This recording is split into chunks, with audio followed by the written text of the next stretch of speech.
My brothers and sisters, hopefully soon we will be able to walk freely like the disciples in today's gospel. But right now we can make ourselves comfortable on the sofa and listen to the homily for a few minutes. So today, these depressed, downcast disciples make their way to Emmaus, the village of despair, emptiness and bitterness. And they are tired, they are confused and disappointed. And of course they are talking on the way, they are conversing and debating. And they were astounded. They were surprised by some women, because nobody knows where the body of Jesus is. And my brothers and sisters, was basically what they're trying to say is, we don't wait for resurrection. We don't believe it happened. So that's why they left for Emmaus, they left Jerusalem. And a complete stranger joins them on the way and talks to them. And the disciples don't recognize Jesus. They ask the question. And when they ask the question, probably Jesus lost his balance. Are you the only one? Are you the only visitor to Jerusalem who doesn't know what happened? The disciples are disappointed. We were hoping that he would be the one to redeem Israel. So they left everything to follow Jesus. And now they have to start all over again. So what was left for them is just frustration, brokenness. Being with Jesus turned out to be a waste of time, the waste of resources. My brothers and sisters, this is what happens to many of us. This is the experience of many of us. Once we were full of hope, full of expectations. When you came into the church with your fiancé and left with your wife or husband, you were full of hope. When you bought a new house, you were full of hope and expectation. This new house will be a place of happiness. When you had a baby, you got so many plans and dreams. And then disappointment came. Something didn't work out. Something didn't work out with your children, with your job, government, your boss, justice system, and even with the church. So what do? Usually we do exactly what disciples did. We escape, we leave. God died, and there is nothing left for us.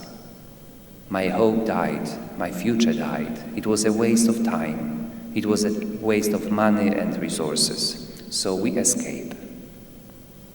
And the disciples were going in a wrong direction. It was a wrong way. Into the darkness. They didn't stay in Jerusalem. They didn't wait for Jesus to be raised from the grave like he promised. They didn't believe it was possible.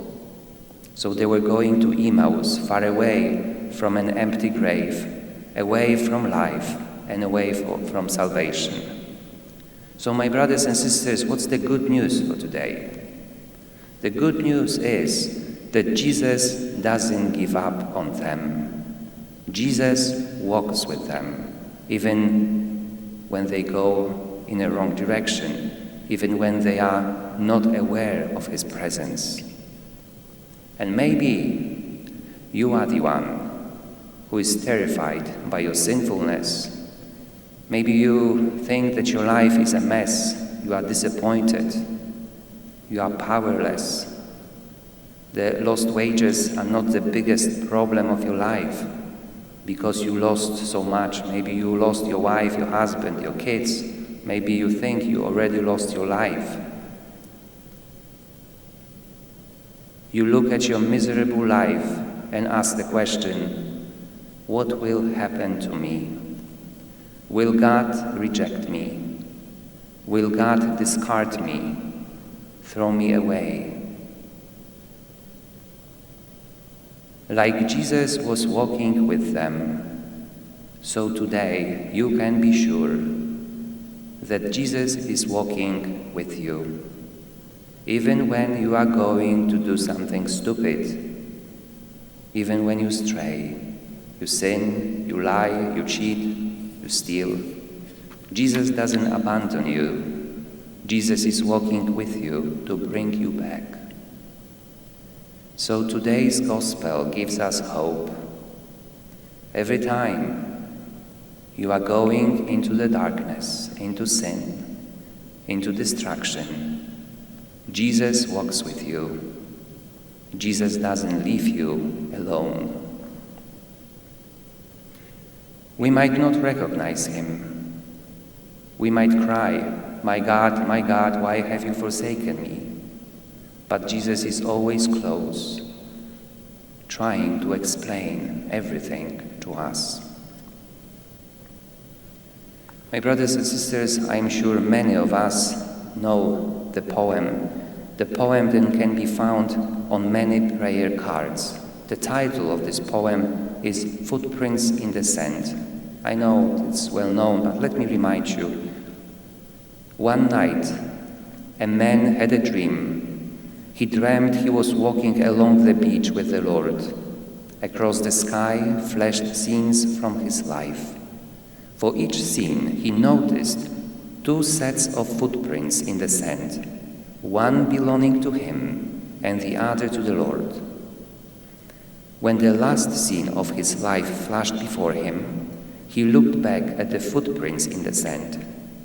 He noticed that many times along the path of his life, there was only one set of footprints.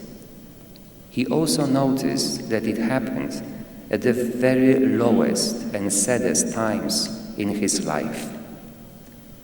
This really bothered him, and he questioned the Lord about it. Lord, you said that once I decided to follow you, you would walk with me all the way. But I have noticed that during the most troublesome times in my life, there is only one set of footprints. I don't understand why. When I needed you most, you would leave me. The Lord replied, my son, my precious child, I love you and I would never leave you. During your times of trial and sufferings, when you see only one set of footprints, it was then that I carried you. My brothers and sisters, this is true that if you go toward darkness, everything on the way is dark. When you go toward darkness, everything on the way is hell. We are just disappointed and full of complaints. But if you go towards light, everything on the way is heaven. We are full of joy. We are grateful, happy and grateful. The good news is, Jesus gave them wings. They didn't wait. They came back to Jerusalem, to an empty tomb, to life at once. So if you find yourself in Emmaus, in the village of despair, emptiness, bitterness and darkness, you still have a chance to see, to recognize Jesus. He is always there at the lowest point of your life. He is always there at the place of your fall. Jesus comes to cure our blindness so we can see. We can see that He is with us in every circumstance of life. He is with us at every moment of our life. This is what He promised. I am with you always until the end of time. So even if we stray, and we stray a lot, Jesus walks with us to bring us back.